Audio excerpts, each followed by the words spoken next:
संत लोग अपने उपदेश में इसी परकीय भाव का ही तो गुणगान गाते हुए समझाते हैं कि प्रियतम का निरंतर चिंतन करो। प्रियतम कौन? प्रियतम तो परमात्मा है। परमात्मा को प्रियतम बनाओ और उनका निरंतर चिंतन करो।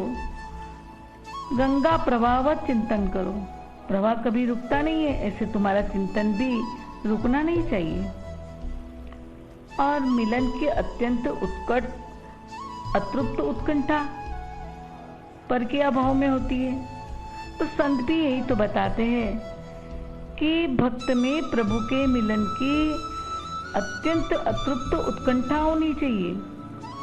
प्रभु से मिलन की लगन व्याकुलता होनी चाहिए। ये प्रेम अग्नि बुझनी नहीं चाहिए। जैसे चातक, जैसे मछली, ऐसा भक्त होता है। भक्त को प्रभु के दर्शन के लिए 2 नेत्र कम पड़ते हैं। वो हजारों नेत्रों की चाह करता है। गोपी तो कहती है कि जब ब्रह्मा को पता था कि हमें तो श्री कृष्ण को देखना है, पर ब्रह्म को देखना है, तो फिर ये पलक क्यों दी? ये पलक उनके दर्शन में हमें विघ्न करती है। भक्त कहता है हमें हजारों कान दो। 2 कान से उनकी वाणी सुनने में तृप्ति नहीं होती। मेरे रोम रोम को ही कान बना दो जिससे हम उनकी कथा श्रवण कर सके। प्रभु ने जो कर्म किया उसमें दोष न देखे। उन्होंने अपने स्वधर्म के अनुसार कर्म किया है। जो उन्हें लीला मिली उस लीला के अनुसार उन्होंने कर्म किया है। परकीय भाव में तीसरा भाव है प्रियतम में किसी भी दोष का न दिखना। इसीलिए भगवान में भी उनको प्रियतम बनाओ तो उसमें दोष न देखो। लोगों ने, जो मूर्ख है, उन्होंने भगवान में भी दोष निकाले हैं।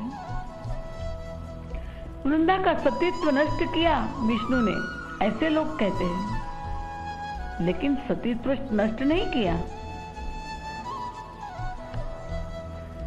पातिव्रत धर्म का आरंभ ही पति परमेश्वर है, इस भाव से होता है।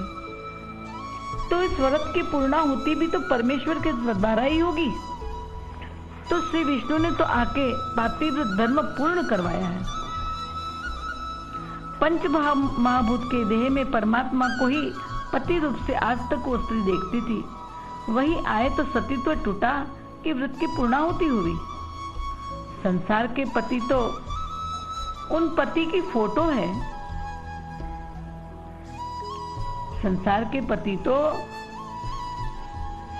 उन पति की फोटो है। यही बात महाराज लीला में गोपी द्वारा परमात्मा ने समझाई है।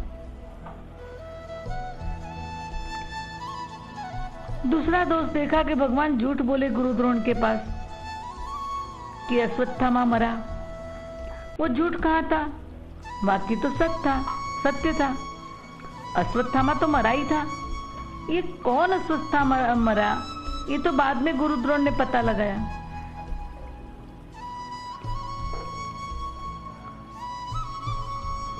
लोग राम जी में दोष देखते हैं। राम जी ने सीता जी का त्याग किया, लेकिन सीता जी को ये बात कभी बुरी नहीं लगी, क्योंकि वे जानती थी राजा राम ने रानी सीता का त्याग किया है, अपनी अर्धांगिनी सीता का त्याग नहीं किया। अगर दोष देखोगे तो प्रेम घट जाता है। माँ को कभी अपने पुत्र में दोष दिखते हैं? पूछो इन माताओं को, कभी नहीं दिखते। जिठानी के बच्चों में दिखेगा, देवरानी के बच्चों में दोष दिखेगा, पड़ोसन के पुत्र में दोष दिखेंगे, लेकिन अपने बच्चे में दोष नहीं दिखते। इसे ही तो प्रेम कहते कि प्रेम में दोष नहीं देखते, क्योंकि प्रेम तो हेतु रहित होना चाहिए, उसे ही प्रेम कहा है। किसी के गुण दोष देख के जहाँ प्रेम किया जाता है वो प्रेम है ही नहीं, वह तो स्वार्थ है, वह देह के स्तर का प्रेम है। और यहाँ हम प्रभु प्रेम की बात करते हैं कि परमात्मा तो देह से परे है, तो उनके साथ का प्रेम भी तो देह से परे का है। परकीय भाव में चौथा भाव है प्रियतम से कोई भी चाह नहीं। तो प्रभु प्रियतम से भी भक्त कोई चाह नहीं रखता। बस राजी है हम उसी में जिसकी रजा, राजी है हम उसी में जिसमें तेरी रजा है। मेरे प्रियतम की जिसमें रजा है हम उसी में राजी हैं। हमें उनसे कुछ नहीं चाहिए, बस हम तो उनको सुख दे, उनकी सेवा करें। तो ये चारों बात इकट्ठी परकिया भाव में दिखाई है। उसी का दृष्टांत श्री गोपीजन और राधा बनेगी इस संसार में। ब्रह्म रस पाने पर ही पराभक्ति, कृष्ण प्रेम रस, महारास रस, माधुर्य भक्ति का परम प्रेम रस अद्वैत मिलता है। ये देह के स्तर की भक्ति है ही नहीं, देह से परे अप्राकृत चिन्मय दिव्य देह की है। प्रतिबिंब की बिंब से भक्ति है। परमात्मा बिंब है, गोपी प्रतिबिंब है, दोनों के दिव्य देह धारण किए हुए हैं। इसलिए मैंने जो बताया उसके ऊपर आपको सोचना होगा। गोपी प्रेम विलक्षण है। गोपी प्रेम में श्रृंगार है पर राग नहीं, यानी भावों का श्रृंगार है। भोग है पर अलौकिक अंग संयोग नहीं, क्योंकि उनका देह ही अप्राकृत देह है। आसक्ति है पर अज्ञान नहीं। गोपी जानती है हम प्रतिबिंब है, वे बिंब है श्री कृष्ण। गोपी प्रेम में वियोग है पर बिछो नहीं, क्योंकि अंतरम संयोग है, बाह्य लीला में वियोग है। गोपी प्रेम में क्रंदन है पर दुख नहीं है। प्रभु प्रेम में रोने से भक्ति और प्रबल होती है, आनंद रस मिलता है। प्रभु गोपी प्रेम में सेवा है पर वेदना नहीं, क्योंकि प्रियतम अनंत रूप में दिखते हैं। गोपी प्रेम में मान है पर धैर्य नहीं। गोपी रुठती है पर उत्कंठा धैर्य नहीं रखने देती, तुरंत मान जाती है। गोपी प्रेम में त्याग है पर संन्यास नहीं, सर्व त्याग है, लेकिन आंतरिक, बाह्य त्याग नहीं। बाहर तो वो गृहस्थी है। गोपी प्रेम में प्रलाप है पर बेहोशी नहीं, उन्हें स्वरूप का ज्ञान है। अद्वैत मिलन की उत्कंठा में प्रलाप कर रही है। कहते हैं कि ये प्रलाप उनका परमात्मा को पाने के लिए है, संसारी प्रलाप नहीं है। गोपी प्रेम में ममता है पर मोह नहीं है। मोह देहात्म है, यहाँ देह भाव ही नहीं है, दिव्य देह भाव है, जिसे कहते चिदानंदमय देह तुम्हारी। जब परमात्मा की दिव्य देह है तो उसी के अंश जो जीव है वो भी तो चिदानंदमय है, तो उसकी भी चिदानंदमय दिव्य देह है, जो भाव देह कही गई है। गोपी प्रेम में अनुराग है पर कामना नहीं है। देह की कामना तो हो ही नहीं सकती। एक प्रकार की गोपी प्रेम में तृप्ति है पर अनिच्छा नहीं, क्योंकि प्रेम में तृप्ति दोष है। जिनके श्रवण समुद्र समाना, कथा तुम्हारी सुभग सरिनाना। पुर ही निरंतर सुन ही निरंतर हो ही न पूरे, ताके हृदय बसहु तुम रोरे। इसीलिए तृप्ति है पर इच्छा अनिच्छा नहीं है, और मिले और कृष्ण मिले और दर्शन पाऊं और सेवा पाऊं।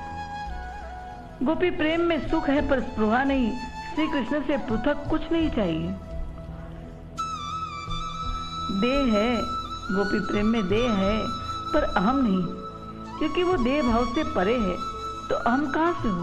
अहम तो मिल गया कृष्ण में। गोपी प्रेम में जगत है पर माया नहीं, माया तो हट चुकी कृष्ण कृपा से। गोपी प्रेम में ज्ञान है पर ज्ञानी नहीं, मैं ज्ञानी हूं ऐसा अहंकार नहीं। गोपी प्रेम ब्रह्म है पर निर्गुण नहीं, श्री कृष्ण मुख का दर्शन ही बंधन है, और कृष्ण दर्शन मिलना ही मुक्ति है। ऐसा माधुर्य रस के भक्ति भाव संसार को सिखाने, ऐसे माधुर्य रस की भक्ति भाव संसार को सिखाने श्री राधे का विवाह कृष्ण से नहीं अन्य से होना चाहिए।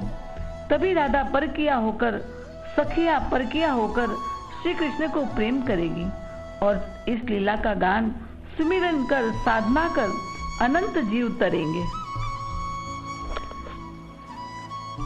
जीव भी संसार में पति के साथ रहेगा, सास ससुर के साथ रहेगा, पत्नी के साथ रहेगा, लेकिन उसका जो अंदर का गोपी भाव है वह पर किया भाव से ही उसे उस श्री कृष्ण को पाना है। स्त्री कृष्ण भक्ति करते करते, पति की सेवा करते करते बार बार कृष्ण से मिलन की उत्कंठा में तड़पेगी, बार बार कृष्ण के मुखड़े के दर्शन करती रहेगी। ये भी तो परकीय भाव है। तो रहो संसार में, लेकिन प्रतिपल श्री कृष्ण का चिंतन करो, उनसे मिलने की अतृप्त उत्कंठा जगाओ। प्रभु में दोष न देखो, प्रभु प्रियतम में, और उनसे कुछ नहीं चाहना है, बस तुम्हारी सेवा में करूं, तुम्हें कैसे सुख दूं, यही भाव में मग्न होकर डूब जाना है। यही परकीय भाव की भक्ति है।